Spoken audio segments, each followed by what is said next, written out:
జై గురుదత్త శ్రీ గురుదత్త. భారతదేశమున ఇంగ్లీషు వారి యొక్క పరిపాలనను రెండు విధాలుగా మనవారు విభజించారు. ఏమిటి ఆ రెండు విధాలు అంటే, కుంపిణీ కాలం అంటే కంపెనీ రూల్స్ అన్నమాట. అది 1757 నుంచి 1857 కాలం వరకు, దీన్ని కుంపిణీ కాలం అంటారు. రెండోది ఆంగ్ల రాజుల కాలం. అంటే ఇది 1857 నుంచి 1947 వరకు ఉన్నటువంటి కాలాన్ని.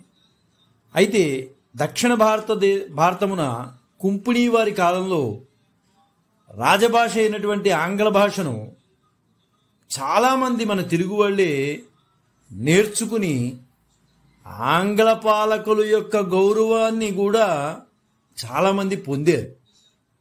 అంటే ఆంగ్ల భాష వారికే పరిమితం కాదు, తెలుగువాడు కూడా ఆంగ్ల భాషను మెప్పించగలడు అని వారు నిరూపించి చూపించారు. ఆ రోజుల్లో ఆ కుంపిణీ కాలంలో అంటే 1757 నుంచి 1857 కాలం మధ్యలో ఆ బ్రిటిష్ వాళ్ళు చేసేటటువంటి అంటే ఆంగ్ల పాలకులు చేసేటటువంటి ప్రత్యుత్తరాలకి సమాధానం ఎవరివ్వాలి అంటే మన తెలుగు వాళ్ళే ఆంగ్లం నేర్చుకున్న వాళ్ళే ఇచ్చేవారు. అయితే ఆంగ్లం నేర్చుకున్న కొంతమంది బ్రిటిష్ పాలకులు మన తెలుగువారిని ఆ కాలంలో చాలా బాగా చూసుకునేవారు. దురదృష్టవశాత్తు ఏంటంటే కొంతమంది వ్యతిరేకుల వల్ల మనం వాళ్ళని వ్యతిరేకించాల్సి వస్తుంది. కానీ ఆనాడు కొంతమంది పాలకులు తెలుగువారిని బాగానే చూసుకునేవారు. అయితే వీరేం చేసేవారంటే మన తెలుగువారు ఆంగ్లం వారికి దుబాసీగా వర్క్ చేసేవారు అనమాట. మధ్యలో భాషని మార్చుతూ చెప్తూ ఉండేవారు. అయితే మన తెలుగువారికి వాళ్ళ భాష అర్థం కాదు కాబట్టి వీరు మధ్యలో ఉండి ఆంగ్లం నేర్చుకుని ఆంగ్ల భాషపై పట్టు సంపాదించి వారు చెప్పేటటువంటి కార్యాలను తూచా తప్పక చేసేవారు. వీరు దుబాసీగా ఉండేవారు చాలామంది కూడా. అయితే ఎంత ఆంగ్ల భాష ఉన్నప్పటికీ కూడా వైదిక మత సంప్రదాయాలను చెక్కు చెదరకుండా పాటించేవారు మనవారు. ఎటువంటి పరిస్థితుల్లో వాళ్ళ దగ్గర ఏదో చేస్తున్నాం కదా అని వాళ్ళు వైదిక సాంప్రదాయాన్ని మాత్రం వదల్లా. చక్కటి వైదిక సాంప్రదాయంలో ఉంటూనే ఆంగ్ల భాషని అనుసంధానం చేసుకుంటూ వెళ్ళేవారు. అంటే ఇక్కడ ప్రజలకు అర్థం కావాలి కాబట్టి వాళ్ళ భాష వీళ్ళ మధ్యలో ఉండి ట్రాన్స్లేట్ చేసేవారు అనమాట. అలాగా మన చరిత్రలో కనుమరుగైపోయినటువంటి మహానుభావులు 6 ఉన్నారు. అంటే ఏంటి, వైదిక సాంప్రదాయాన్ని పాటిస్తూ ఇంగ్లీషు భాషను కూడా మెప్పుదల పొంది ఆంగ్లేయులు మెప్పుదల కూడా పొందారు. అలా అని మన వాళ్ళు వ్యతిరేకించలా, మన వాళ్ళు కూడా వాళ్ళ మెప్పుదల పొందారు. ఎందువల్లంటే వైదిక సంప్రదాయాన్ని ఎక్కడ వదల్లా, చక్కటి వైదిక సాంప్రదాయాన్ని పాటిస్తూనే ఆంగ్లాన్ని నేర్చుకున్నారు. అలాంటి వారు చరిత్రలో కనుమరుగైపోయారనే చెప్పుకోవచ్చు. అంటే వారి గురించి అధ్యయనం చేసేవారు కానీ, వారి గురించి ఆలోచించేవారు కానీ, వారి గురించి సమగ్రమైన గ్రంథాలు రచించేవారు కానీ లేకపోవడం దురదృష్టకరం. అలాంటి వారు 6లో అవధానము పాపయ్య మంత్రి, రెండోవారు వెంకట లక్ష్మయ్య గారు, మూడోవారు వెంకట రామస్వామి వారు, నాలుగోవారు వెంకట బొరయ్య గారు, ఐదోవారు ఏనుగుల వీరాస్వామయ్య గారు, ఆరోవారు వెన్నెలకంటి సుబ్బారావు గారు. ఈరోజు మనకి ప్రాతస్మరణీయులు వెన్నెలకంటి సుబ్బారావు గారు. నేడు వారి జయంతి సందర్భంగా వారిని మనం ఒక్కసారి స్మరిద్దాం. వారి జీవితంలోని విశేషాలను మనం తెలుసుకోవడానికి ప్రయత్నం చేద్దాం. అయితే ఈ పై 6లో 5 కూడా భాష తెలుగు భాషే కాకుండా ఆంగ్ల భాష, ఫ్రెంచ్ భాష, పార్సీ, తమిళ భాషలు ఇలా నేర్చుకున్న వారు ఉన్నారు 5 కూడా. కానీ వెన్నెలకంటి సుబ్బారావు గారు అనేక భాషల్లో చాతుర్యం ఉన్నటువంటి వాడు. ఇంగ్లీషు, తెలుగు భాషే కాకుండా కన్నడ, తమిళ, మహారాష్ట్ర ఇలా ఏ భాషలో అయినా ఆయనకి అంత ప్రాచుర్యం పొంది ఉన్నాడు. అంత భాషాజ్ఞానం ఆయనలో ఉన్నది. అందువలన ఈరోజు మనకి ప్రాతస్మరణీయులయ్యారు వెన్నెలకంటి సుబ్బారావు గారు. వారి జయంతి సందర్భంగా వారి గురించి మనం కొన్ని విషయాలు మనం మాట్లాడుకున్నాం.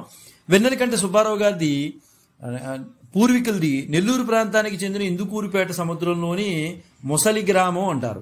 అయితే 1784 నవంబర్ 28న నేటి ప్రకాశం జిల్లా ఓగూరు గ్రామంలో సుబ్బారావు గారు జన్మించారు. తల్లి పేరు వెంకమ్మ, తండ్రి పేరు జోగన్న. సుబ్బారావు గారు 9 ఏళ్ల వయసులోనే తండ్రి మరణించడంతో మేనమామ తమ గ్రామమైన ఓగూరు తీసుకెళ్లి చదివించారు. 1795లో మేనత్త కుమారుడు ఓగోలు గోపాలకృష్ణ గారితో కలిసి బందర్ పట్టణం చేరి మరో మేనత్త కుమారుడు ముచ్చెళ్ల పాపయ్య వద్ద సర్కారు లేఖలు రాసే పద్ధతులు నేర్చుకున్నారు. అయితే ఈ వెన్నెలకంటి సుబ్బారావు గారు 6000 నియోగి. ఎంత ముక్కుసూటి మనిషి అంటే ఏదైనా విషయం వస్తే ఖచ్చితంగా మాట్లాడేవారు. ఎక్కడా రాజీ పడేవారు కాదు, దేనికి రాజీ పడేవారు కాదు. అందుకునే కొంతమంది దూరం చేసుకున్నారేమో అని కూడా అనిపిస్తుంది. కానీ మనసు మాత్రం ఆయన బంగారం. అప్పటికే బందరు ఇంగ్లీష్ వారి ఆధీనంలో ఉండేది. అక్కడ కలెక్టర్ వద్ద సుబ్బారావు గారు గుమాస్తా ఉద్యోగం జీవితం ప్రారంభించారు. అక్కడి నుంచే ప్రారంభించారు, బందర్ నుంచి. 1797లో పాపయ్య గారి కుమార్తెను వివాహం చేసుకున్నారు. అయితే కొంత వివాహాల్లో లోటుపాట్లు ఉంటాయని మనం మాట్లాడుకుంటూ ఉంటాం జాతక ప్రకారంగా. ఆ పాపయ్య గారు ఈయన కాళ్ళు కడిగి కన్యాదానం చేశారు. చేసిన 7వ నెలలోనే, అంటే దాదాపు ఫిబ్రవరిలో కన్యాదానం చేస్తే ఈయన నవంబర్ కల్లా వచ్చేటప్పటికి ఈయన ఇంచుమించు 7-9 నెలల్లో ఆయన పాపయ్య గారు మరణించారు. అది జాతక ప్రభావం అయి ఉండొచ్చు, లేదా ఈ వ్యక్తిగత విషయం అయి ఉండొచ్చు. ఏదైనా సరే మామగారు చనిపోయారు. తిరిగి సుబ్బారావు గారు బూడిపాటి వెంకటాచలం వద్ద ఇంగ్లీష్ భాష నేర్చుకోవడానికి, అంటే ఆయనకి ఆంగ్లం అంటే విపరీతమైన ఆసక్తి. ఎందువల్లంటే ఆ కాలంలో ఎక్కువ ఆంగ్ల భాష ఎక్కువగా తిరుగుతూ ఉండేది కాబట్టి ఆంగ్లం మీద పట్టు సంపాదించాలనుకునేవారు. అంటే మన తెలుగు వారికి అంతగా అది ఇబ్బందికరంగా ఉండేది.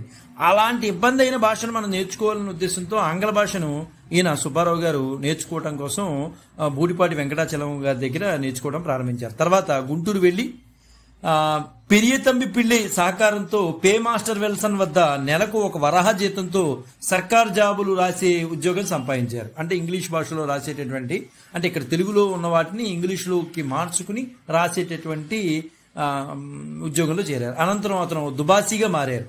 అంటే తెలుగు నుంచి ఇంగ్లీష్, ఇంగ్లీష్ నుంచి తెలుగు, ఇలా మారుస్తూ ఎవరు వచ్చినా అనేక భాషలు వచ్చు కాబట్టి అనేక భాషల్లో మాట్లాడటం అనేది ఆయనకు వచ్చు. ఆ ఘటన ఆయన జీవితాన్నే మలుపు తిప్పేసిందని చెప్పుకోవచ్చు. అప్పట్లో దత్తమండలాలుగా ఉన్న కడప, కర్నూలు, బళ్ళారి జిల్లాలో సబ్ కలెక్టర్ కార్యాలయంలో, ఆ తర్వాత మంగళూరు కలెక్టర్ ఆస్థానంలో 1806లో కసరా జిల్లాలోని దుబాసీగా కూడా పనిచేశారు. ఎన్ని ప్రస్థానాలు, ఎక్కడెక్కడో పనిచేశారు మహానుభావులు. మంగళూరులో రిజిస్ట్రార్గా ఉన్న మెక్రల్కు ఆయన చూడండి, భాషని మనం ఆంగ్లేయులు తెలుగు భాషని కొంతమంది అయితే విమర్శించలా, అందరినీ చూసుకుని మనం అలా మాట్లాడకూడదు. కానీ ఇక్కడ కొందరు తెలుగు భాష పట్ల ఇంట్రెస్ట్గానే ఉండేవారు, ఆంగ్లేయులు కూడా. అక్కడ ఉన్నటువంటి మెక్రల్ గారికి, అంటే రిజిస్ట్రార్, మంగళూరులో ఉన్న రిజిస్ట్రార్ గారికి తెలుగు భాష నేర్పారనమాట. ఆయన ఆంగ్లేయుడే. శ్రీరంగపట్నంలోని జిల్లా కోర్టులో హెడ్ ఇంగ్లీష్ రైటర్గా కూడా చేరి ఎంతో దక్షతలతో పనిచేసి మైసూర్ మహారాజా వారి యొక్క సత్కారాలు కూడా పొందారు ఈ మహనీయుడు. అనారోగ్య కారణాల రీత్యా నెల్లూరు చేరుకుని కలెక్టర్ ఫ్రేజర్ వద్ద ఉద్యోగంలో చేరి చట్టాల గురించి ఆమూలాగ్రం తెలిసిన వ్యక్తిగా పేరు పొందారు.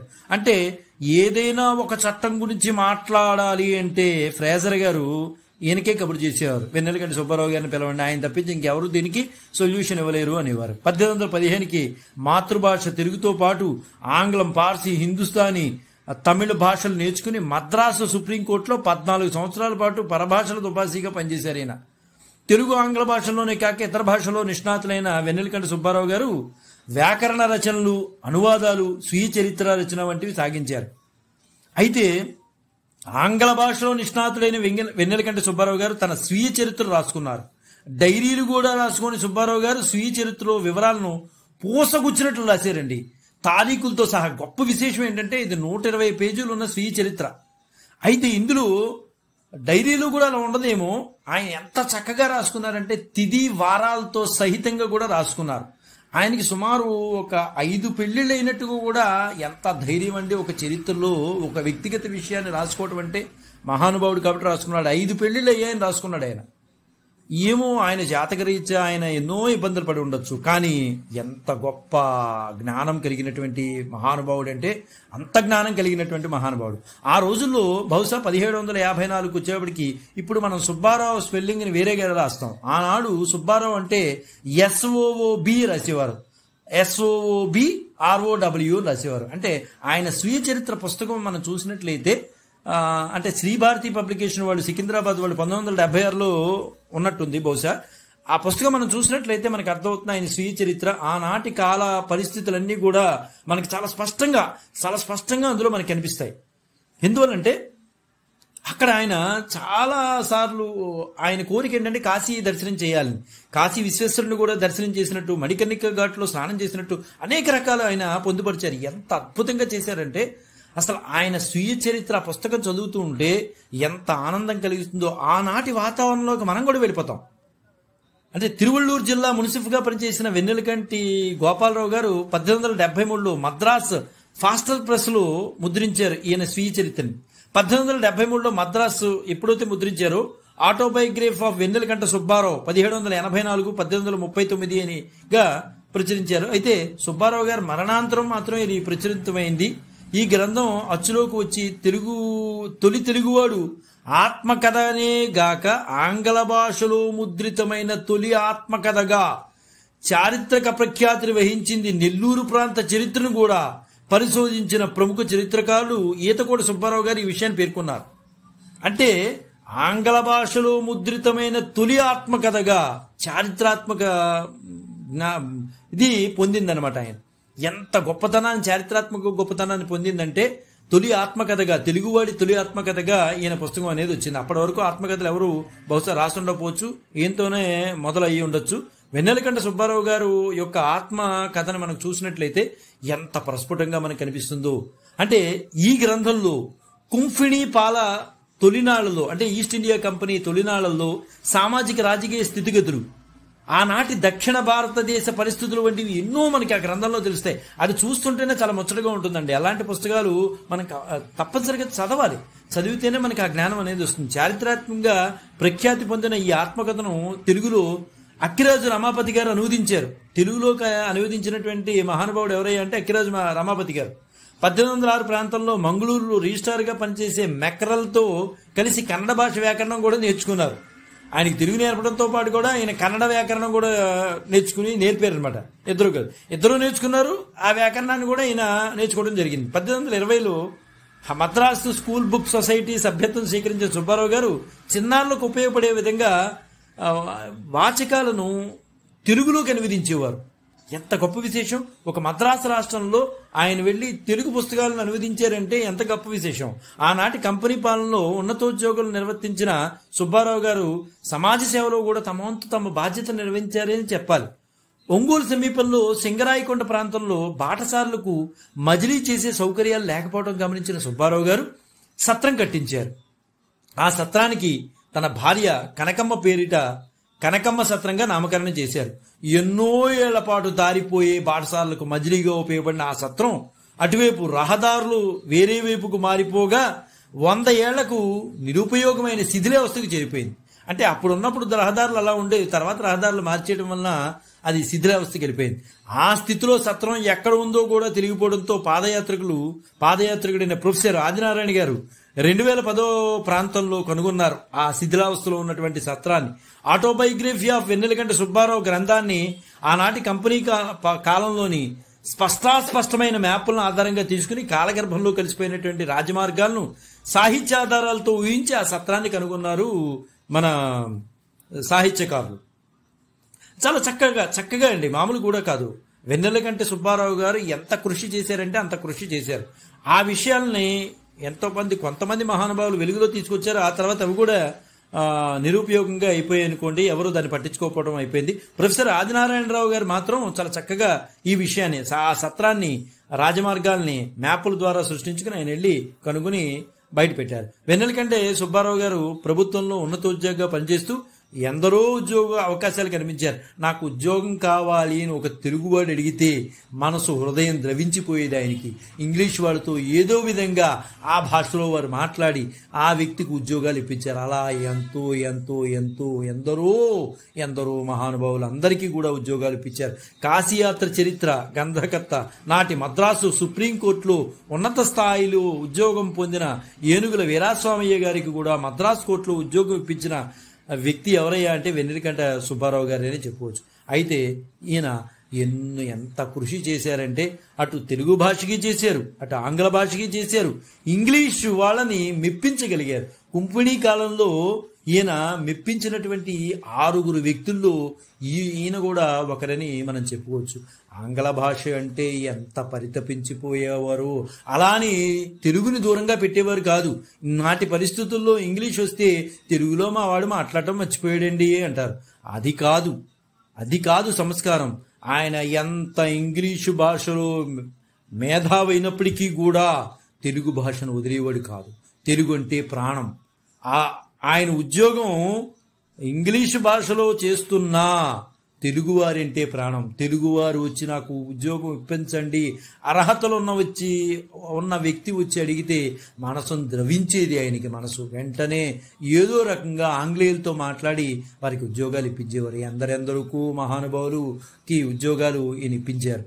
అంతటి ఉన్నతమైన వ్యక్తిత్వం కలిగినటువంటి వ్యక్తి వెన్నెలకంటి సుబ్బారావు గారు. ఆయన 1839 అక్టోబర్ 1న ఈ శరీరాన్ని వదిలేసి వెళ్ళిపోయారు. శరీరాన్ని వదిలేసి వెళ్ళిపోతే ఎంతమందికి ఆయన ఉపాధి అవకాశాలు ఇప్పించారు, ఎంత సామాజిక సేవ చేశారు, ఎంత శాస్త్రాన్వేషణ చేశారు. అలా అని శాస్త్రాన్ని కూడా, వైదిక సాంప్రదాయాన్ని కూడా వదలనటువంటి వ్యక్తి వెన్నెలకంటి సుబ్బారావు గారు. ఏదో ఆంగ్లం నేర్చుకున్నాను కదా, ఆంగ్ల భాష వచ్చింది కదా, నా సాంప్రదాయం నాకేమీ లేదు అన్నట్టు తిరిగేవాడు కాదు.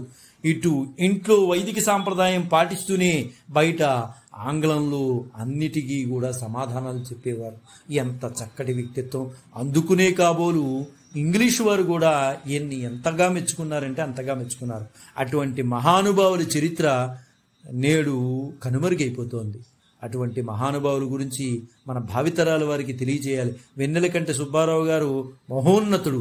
భాషలో అపరిమితమైన జ్ఞానం ఉన్నటివాడు వంటివారు. ఎన్నో భాషలు నేర్చుకున్నటువంటి మహామేధావి. అటువంటి వారి జయంతి సందర్భంగా ఈరోజు వారికి నివాళులర్పిస్తూ జై గురుదత్త, శ్రీ గురుదత్త, శ్రీపాద శ్రీవల్లభ చరణదాసులు, మానికొండ రాజశేఖర శర్మ, రాజమహేంద్రవరం. స్వస్తి.